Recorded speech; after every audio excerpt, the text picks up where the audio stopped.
ரியல்மிலேருந்து Narzo 50 அப்படிங்கிற ஒரு budget centric smart ஃபோனை லான்ச் பண்ணியிருக்காங்க.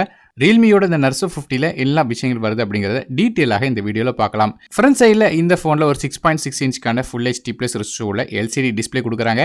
இது எல்சிடி டிஸ்பிளேயாக இருந்தால் கூட இந்த டிஸ்பிளேல 120 ஹெட்ஸ்க்கான ரிஃப்ரெஷ் ரேட் வருது. மேலும் இது வந்து பஞ்ச் ஹோல் டிஸ்பிளேயாக கொடுக்குறாங்க. சைடில் நமக்கு பஞ்ச் ஹோல் வருது. 480 நிட்ஸ் வரையும் இதோட பிரைட்னஸ் கொடுக்குறாங்க. ஸோ டிஸ்பிளே ஓரளவு டீசென்டான டிஸ்பிளே தான் கொடுத்துருக்காங்க. அதே பெர்ஃபார்மன்ஸ்க்கு வருவோம். இந்த ஃபோனில் மீடியாடெக்கோட ஹீலியோ G96 அப்படிங்கிற ஒரு 12 நானோமீட்டர் ப்ராசர் கொடுக்குறாங்க. இது காட்டஸோட A76 கோர்ஸ் பேஸ் பண்ணியிருக்க ப்ராசர். கிராஃபிக்ஸ்க்காக மாலியோட G57 MC2 GPU கொடுக்குறாங்க. ஸோ பேசிக்காக ப்ராசரோட ரேட்டிங் அப்படின்னு பார்த்தீங்கன்னா நமக்கு வந்து 65வது ரேங்க் வருது. அதாவது இது ஒரு சி கிரேட் ப்ராசர் தான். 41 மார்க் தான் எடுத்திருக்கு. ஸோ பேசிக்காக ஆப்ஸுக்கு மட்டும் அப்படின்னா கண்டிப்பாக இது டீசென்டான ப்ராசராக இருக்கும். கேம்ஸ்க்கு ஓரளவு மிட் செட்டிங்ஸ் வரையும் விளையாட ரொம்ப ஹெவியாக எதிர்பார்க்க முடியாது. RAM இன்டர்னல் ஸ்டோரேஜ் அப்படின்னு பார்க்கும்போது இந்த phone 4GB RAM with 64GB storage, 6GB RAM with 120GB storage அப்படிங்கிற ரெண்டு கான்ஃபிகரேஷனில் வருது.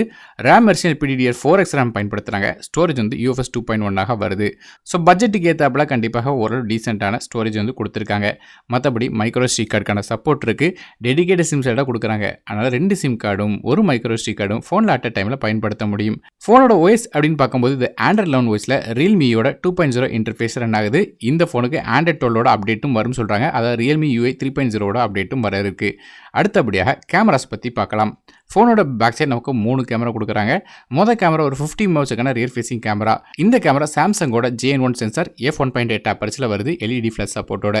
ரெண்டாவது கேமரா ஒரு 2 மெகாபிக்சலுக்கான போர்ட்ரேட் லென்ஸ் கொடுக்குறாங்க. மூணாவது கேமரா ஒரு 2 மெகாபிக்சலுக்கான மேக்ரோ சென்சார் கொடுக்குறாங்க. 4 சென்டிமீட்டர் வரையும் க்ளோஸ் அப்ஸ் எடுக்க முடியும். ஸோ பேக் சைடு 3 கேமரா கொடுக்குறாங்க. ஓரளவு டீசென்டான கேமரா தான். அதே ஃப்ரண்ட் சைட் செல்ஃபி அப்படின்னு பார்க்கும்போது 16 மெகாபிக்சலுக்கான ஃப்ரண்ட் ஃபேசிங் கேமரா கொடுக்குறாங்க. f2.1 அபர்ச்சர்ல வருது. இந்த ஃபோனில் ஃபிங்கர் பிரிண்ட் ஸ்கேனர் சைடில் பவர் பட்டனில் கொடுக்குறாங்க. இது போக 3.5 ஆடியோ சப்போர்ட்டும் வருது. 5G சப்போர்ட் இந்த ஃபோனில் கிடையாது. நார்மலான 4G மட்டும் தான் இந்த ஃபோனில் சப்போர்ட் ஆகும். ஆனால் டூயல் 4G சப்போர்ட் இருக்கு. அடுத்ததாக பேட்டரிஸை பற்றி பார்க்கலாம். இந்த ஃபோனில் ஒரு 5000 mAh பேட்டரி கொடுக்குறாங்க. இதை சார்ஜ் பண்ணுறதுக்கு நமக்கு 33 வாட்க்கான ஃபாஸ்ட் சார்ஜிங் சப்போர்ட் கொடுக்குறாங்க. அதனால் ஃபாஸ்ட்டாக சார்ஜ் பண்ண முடியும். மேலும் வந்து சார்ஜ் பண்ணுறதுக்கு USB Type-C போர்ட் தராங்க. மற்றபடி கலர்ஸ் அப்படின்னு பார்க்கும்போது இந்த ஃபோன் வந்து ஸ்பீட் ப்ளூ, ஸ்பீட் பிளாக் அப்படிங்கிற 2 கலர்ஸில் வருது. இதோட விலை அப்படின்னு பார்க்கும்போது 4GB RAM 64GB ஸ்டோரேஜ் விலை 12999க்கும் 6GB RAM with 120GB storage விலை 15499 அப்படிங்கிற விலையில் அமேசான் வெப்சைட்டில் விற்கிறாங்க. இதோட லிங்க்ஸ் கீழே டிஸ்கிரிப்ஷனில் கொடுக்குறேன். ஸோ ஓவரலாக ஃபோனோட ஸ்பெசிஃபிகேஷன் வச்சு கம்பேர் பண்ணி பார்க்கும்போது ப்ரைஸிங்க்கும் ஸ்பெசிஃபிகேஷனுக்கும் ஒரு டீசென்டான பாயிண்ட்டில் இந்த ஃபோன் எடுத்து வந்திருக்காங்க. கண்டிப்பாக இந்த ஃபோன் வந்து வாங்கலாம். ஸோ நீங்கள் இந்த ஃபோனை பற்றி என்ன நினைக்கிறீங்க அப்படிங்கிறது கீழே காமெண்ட் செக்ஷனில் மென்ஷன் பண்ணுங்கள்.